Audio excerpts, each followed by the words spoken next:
Bonjour, je suis Hakim La'alam et je vous propose ma chronique du lundi 5 mai 2025. Elle s'intitule « Rendre enfin justice aux cailloux ».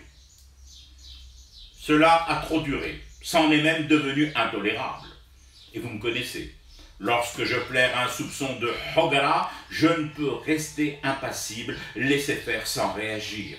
Aujourd'hui, je réagis et je réagis fort. Je m'insurge même. Comment se taire face au traitement dégradant que l'on inflige aux cailloux, hajara? Et puis d'abord, tout au long de cette chronique, le nom caillou prendra une majuscule.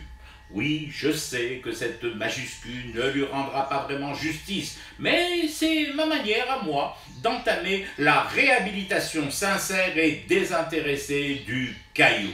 Son calvaire n'a que trop duré, encore ces dernières heures, et cet amalgame infâme commis par beaucoup, entre autres par nos officiels et les médias du pays. Comparer les Émirats arabes unis à un caillou. Mais enfin, a-t-on pensé en haut lieu à l'offense grave faite au caillou?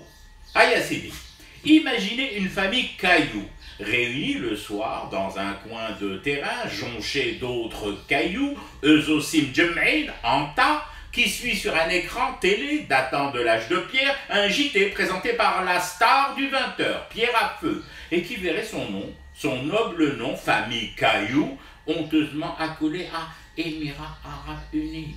La consternation à tous les coups.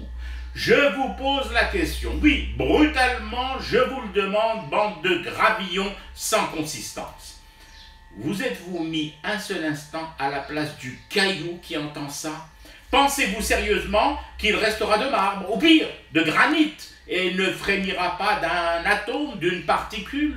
Comment peut-il ensuite regarder les siens dans le gris de sa roche sans rougir? Parce qu'attention, un caillou qui rougit, et c'est tout un pays qui risque de brûler.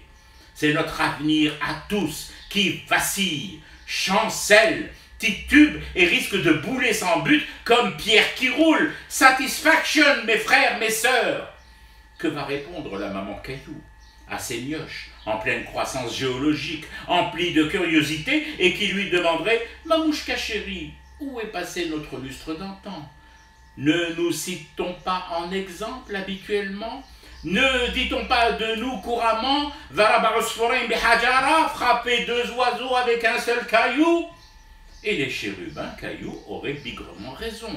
Tu te vois, toi, abattre deux oiseaux avec un caillou émirati? C'est à peine si tu dérangerais un chouïa, un nid de vipères à 6 langues fourchues, tapis sous les qamis, abeilles, turbans et méchouis de chameaux confits au foie d'outarde. Tu ne peux même pas la fourguer, cette autre formule éculée, avoir un caillou dans sa chaussure. Comment placer cette répartie à Babouchland, à Sandal City ou sur la poussière sablonneuse du boulevard des Va-du-Pied? Le flop à tous les coups. Et une autre croix, blanche, gravée sur la pierre tombale de tous les cailloux martyrs. Alors de grâce, laissez les cailloux enfin tranquilles, reposer en paix, et user et abuser d'autres comparaisons lorsque vous évoquez les Émirats. Lesquels? Oh, j'en ai un tas d'autres. Gélatine, marmelade, pudding, mouscouchou, purée de pois chiches, que des trucs indigestes qui ne peuvent se digérer qu'en fumant du thé et en restant éveillés à ce cauchemar qui continue.